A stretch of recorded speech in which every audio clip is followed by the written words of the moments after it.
want to find all the comments that you've made on TikTok videos from your profile, but you don't know where to start, I'm going to show you how you can do just that.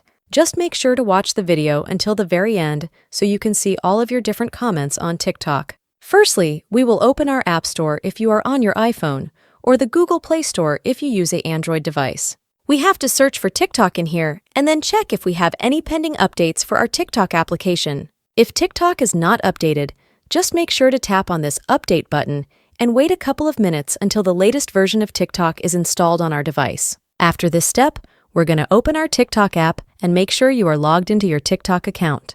We have to go over to our TikTok profile, then tap on the 3 lines at the top right corner of the screen. We now have to tap on the Settings and Privacy option right here, and we're going to get to this page. If you want to see all of your different comments, you want to find this Activity Center button and click on it, and then we'll see these different sections. We can see our watch history, comment history, search history, and many more things.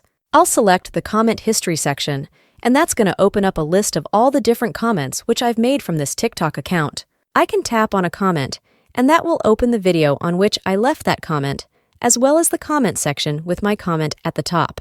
And that's essentially how you can find all of your comments on TikTok. If you found this video helpful, make sure to check out the TikTok playlist from the description of this video for more similar TikTok tutorials, and I will see you in the next video.